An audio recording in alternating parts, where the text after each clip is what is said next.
자, 유로파 리그 이제 첫 번째 라운드가 펼쳐졌습니다. 예. 주요한 리그도 워낙 경기들이 많았으니까 야, 이런 결과가 나왔어? 뭐 이런 것들. 예. 그다음에 한국 선수들도 많이 뛰었잖아요. 예. 그래서 한국 선수들 나왔던 경기도 한번 요약해보고 컨퍼런스 리그도 있었네. 거기서도 홍현석 선수가 뛰었으니까 그것도 그냥 결과 정도로만. 그리고 오늘 메인은 정리할 거는 이렇게 한번 해볼게요. 메뉴가 졌습니다. 메뉴가 졌기 때문에. 근데 그 경기에서 두 가지를 한번 얘기해봐야 될 것 같긴 해. 하나는 판정에 대한 이슈가 하나 있고요. 네. 또 하나는 경기력 이슈가 있으니까 그 메뉴 나중에 한번 모아서 해보겠습니다. 자, 주요 경기들 한번 정리를 해보면 아스날이 쥐리기 이기긴 했는데 쥐리에게 좀 어렵게 이겼다? 이런 느낌이에요. 예. 네. 뭐 2대1로 예, 한 골차 승리를 거두긴 했죠. 예. 은케티아가 마지막에 좀 결승골 넣으면서 아무래도 이제 여기도 약간의 로테이션이 돌아갔죠. 예. 네. 뭐 그러니까 은케티아라던가 이런 선수들이 선발로 나오긴 했었죠. 그리고 뭐 토미아스도 네, 나오고 홀딩도 선발로 나오고요. 네, 맞아요.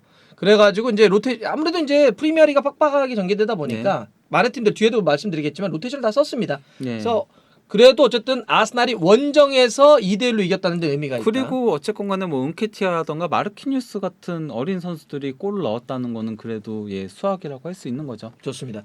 근데 이탈리아의 로마는 졌습니다. 예. 원정 불가리아를 가서 루도고레츠와 싸웠는데 1대2로 졌어요. 예. 디발라나 벨로티 같은 선수들이 나왔음에도 불구하고. 예, 그러니까 주축들 거의 다 나왔어요. 어허. 로마는. 그래서 지금 무리뉴 감독이 욕 많이 먹고 있다. 네, 그렇죠. 현재 그러니까 세리아에서도 이번에 그러니까 로마가 굉장히 보강을 열심히 했잖아요. 그리고 뭐 디발라던가 이런 선수들도 영입을 하고 그래서 기대치가 매우 높았는데 네. 그 기대치만큼 결과들이 그 내용도 나오지 않고 있고 결과도 나오지 않고 있다는 얘기들이 있죠. 예. 좋습니다. 그래서 로마는 졌고 무리뉴 감독이 좀 욕 먹고 있다. 네. 이런 얘기 좀 정리해드리고 독일의 이제 프라이부르크 정우영 선수가 뛰는데 네. 카라바오하고 경기를 했는데 2대1로 결과는 이겼고요. 네. 정우영 선수는 최전방 공격수, 그러니까 전방 공격수로 네. 선발 뛰었고 거의 뭐 다 뛰었죠. 88분에 네, 나갔으니까. 88분에 나왔습니다. 어땠습니까? 정우영 선수가 사실은 살짝 지금 초반에는 좀 밀리고 있는 추세긴 하죠. 그래서 예. 선발이 더 반갑긴 했어요. 예, 그리고 이 경기에서 그래도 프라이부르크가 나름 주전들을 그 최전방 공격수 2명 제외하고는 다 내보내긴 했었거든요. 어허. 예, 그러긴 했는데 그래서 이제 정우영 선수한테 기회가 나오긴 했는데 뭐랄까 연계 같은 것들은 괜찮았어요. 연계. 그러니까 내려와서 자꾸 이제 주고 받고 하는 움직임과 그리고 또 찬스 메이킹도 3개를 기록하면서 팀 내에서 두 번째로 많은 찬스 메이킹을 기록하긴 했었거든요. 그런데 저는 뭐랄까 너무 내려와서 주고받고 연계에만 집중하는 느낌은 좀 있었어요. 정우영 선수가 어쨌건 간에 투톱은 나왔는데 슈팅도 더 과감하게 가져갔어야 되고 조금 침투에 들어가는 모습이 있었어야 되는데 도안 리츠랑 조금 그게 차이가 있었거든요. 리츠가 이제 현재 주전이기도 하고 골을 넣기도 했었잖아요. 근데 도안 리츠는 과감하게 치고 가더라고요. 막히더라도. 일본의 도안리츠. 예, 그러면서 결국 그 장면에서 골이 나왔었잖아요. 근데 정우영 선수는 너무 이타적으로 플레이하는 것 같아서 조금은 더 치고 가주지라는 생각이 조금 들긴 했었습니다. 좋습니다. 예. 정우영 선수도 그렇고 이제 보니까 발표 났더라고요. 벤투 감독이 9월 A매치 평가전 때 명단 발표를 연휴 끝나고 화요일에 하기로 했어요. 네. 그래서 우리나라 선수들 아마 이번 주말, 뭐 이번 주중 뭐 이런 것들 잘 봐가지고 대표팀 또 선발이 될 테니까 잘 뛰었으면 좋겠고요. 예. 자, 그리스 리그로 이제 임대가 있는 거죠. 올림피아코스로. 네. 황의조 선수도 이번에 뛰었습니다. 네. 선발로 뛰었고 황인범 선수는 이제 교체. 예. 명단에 있었고 교체되진 네, 않았습니다. 그렇죠. 벤치만 있었는데 결과는 낭트에게 원정 가서 프랑스에서 1대1로 졌어요. 추가 시간에 실점해가지고요. 뭐 경기야 낭트가 잘하는 팀이고 원정이었으니까 그렇다고 하더라도 예. 황의조 선수의 플레이는 어떻게 보셨습니까? 선발로 나왔는데 황의조 선수가 뭘 할 수 있는 경기가 아니었어요.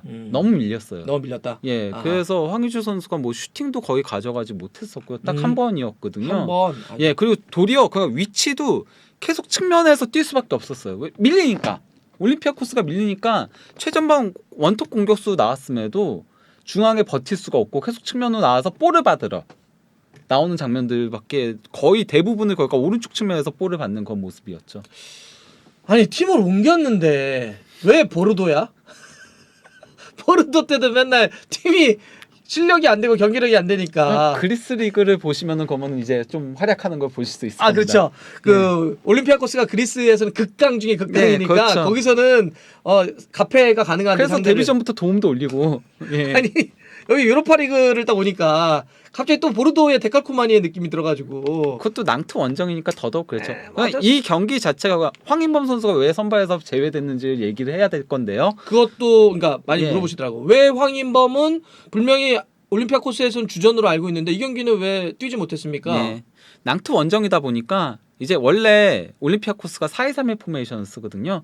그리고 이제 황인범 선수가 공격형 미드필더로 뛰고 있어요. 근데 이 경기에서는 낭트 원정이고 하니까 이제 센터백 한 명을 더 넣어가지고 3-4-2-1 포메이션으로 나왔죠. 그러다 보니까 공격형 미드필더인 황인범 선수가 조금 희생되면서 센터백 한 명이 더 들어오게 된 거죠. 그렇죠. 그리고 이제 만약에 이 경기가 먼저 그러니까 지고 있는 상황이 좀 됐었으면은 그랬으면 후반전에 승부수 교체 투입이 됐을 가능성도 있었다라고 봤어요. 근데 낭트가 후반 시작하자마자 자기네들 어처구니 없는 자책골을 허용하면서 1대1 동점이 돼가지고 그래서 올림피아코스가 낭트 원정 무승부? 개꿀? 하면서 공격적 교체 투입을 안 하고 버티고 있다가 그러다가 추가 시간에 실점을 하게 된 거였죠. 저는 이제 이강인 선수의 마요르카 경기 보면서도 이번 시즌 어떤 이 자세로 보냐면 뭐 마요르카는 뭐 크게 관심은 없어. 이강인만 잘했으면 좋겠어. 물론 뭐 선수와 팀이 분리될 수는 없지만 그래도 마요르카 경기력이 좀 떨어지잖아요. 아 이강인만 잘하면 되지 뭐 이렇게 보는 것처럼 유로파리그 나왔을 때 올림피아코스도 뭐 우리 황의조 선수 황인범만 잘했으면 좋겠다 이런 느낌도. 올림피아코스가 경쟁력을 그리스 리그에서는 좋지만 어떨지 모르겠습니다. 어쨌든 오늘 졌다. 자. 아이고 우리 벨기에 hen트로 이적하자마자 히저스큐로 골랐던 우리 홍현석 선수가 몰데와 여기는 유로파 컨퍼런스 리그 경기 뛰었고 다 뛰었다며요? 예, 뭐 그냥 90분 풀타임 뛰었고요. 경기는 0대0 무승부로 끝났는데요. 뭐 아무래도 홈팀인 몰데가 조금 더 공격적으로 한 것 같더라고요. 뭐 저희도 사실 이 경기는 못 봤어요. 경기는 못 봤기 때문에요. 그냥 뭐 그거 기록적으로 보면은 슈팅은 이제 몰데가 더 많긴 했는데 그래도 중앙 쪽에 그 소파스코어 평점 같은 것들이 좀 높게 나와 있긴 하더라고요. 홍현석 선수도 7점 이상 나왔고요. 그러니까요. 홍현석 선수도 지금 이적을 해가지고 너무 꾸준히 잘해주고 있어가지고 좀 지켜봐야 될 것 같아요. 네, 좋습니다. 자, 그러면 이제 오늘 그 조금 더 중점적으로 좀 살펴봐야 될 경기인데, 자 맨유가 홈에서 말이죠. 스페인의 레알 소시에다드에게 0대1로 졌습니다.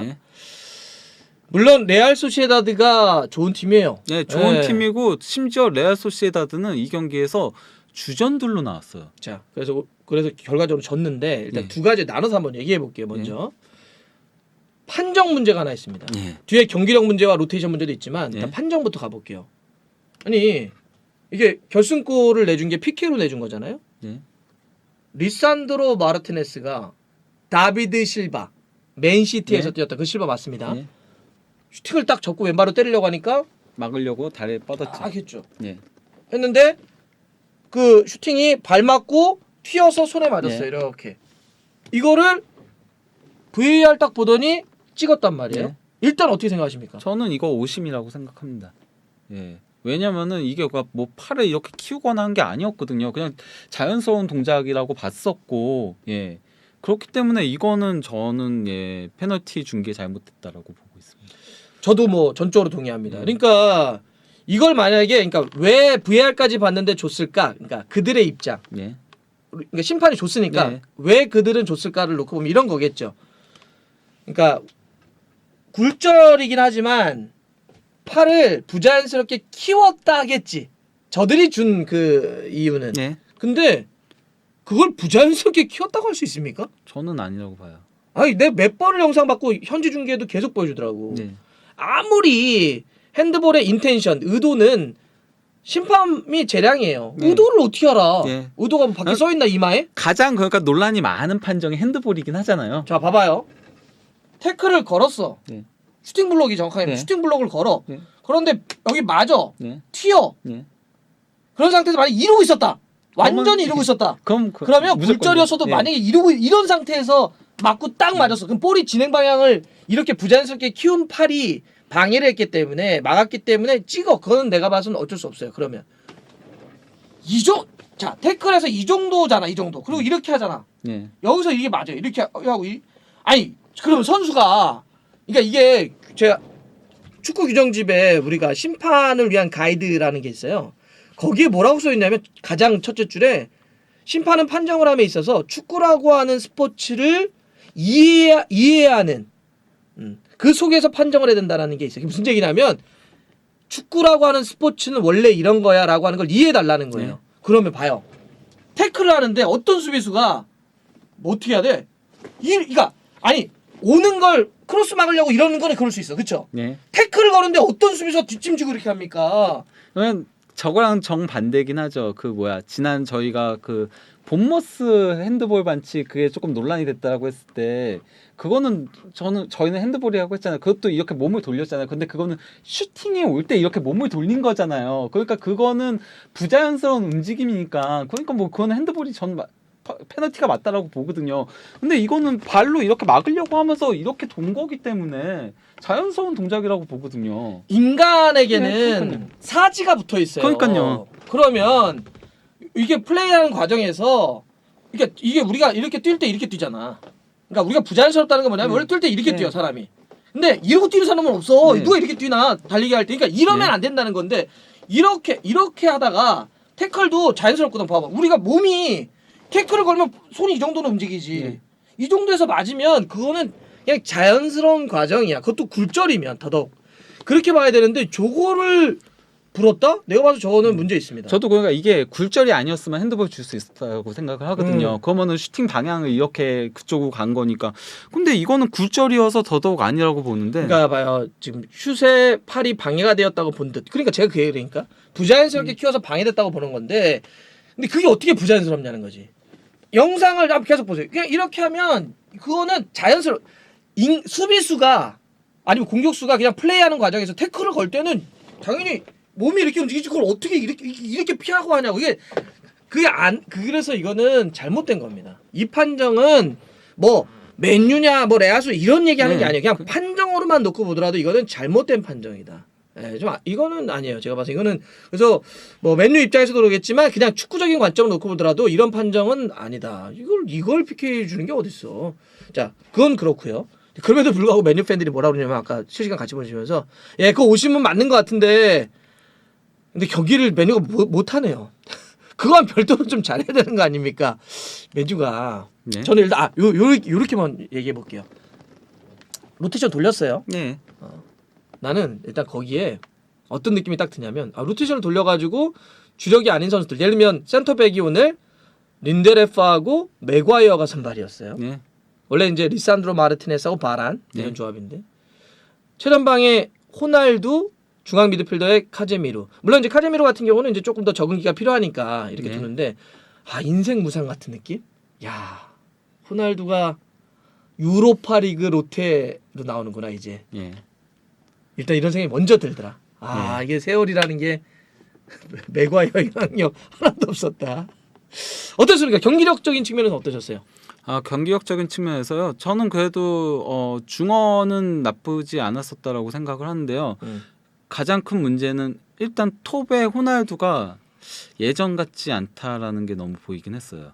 그러니까 한 번 중거리 슈팅이 위협적으로 골대 상단에 살짝 넘어간 거 있잖아요. 그거 하나 제외하고는 슈팅도 예전 같지 않은 느낌이고 약간 좀 그랬어요.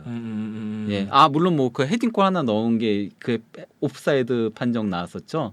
예. 근데 좀 어쨌건 간에 호날두 같지 않은데 싶은 생각이 좀 들었습니다. 네, 또 호날두가 막판엔가도 자기가 얻어낸 프리킥을 때렸는데 또 역시 벽 맞고 나왔었고. 예.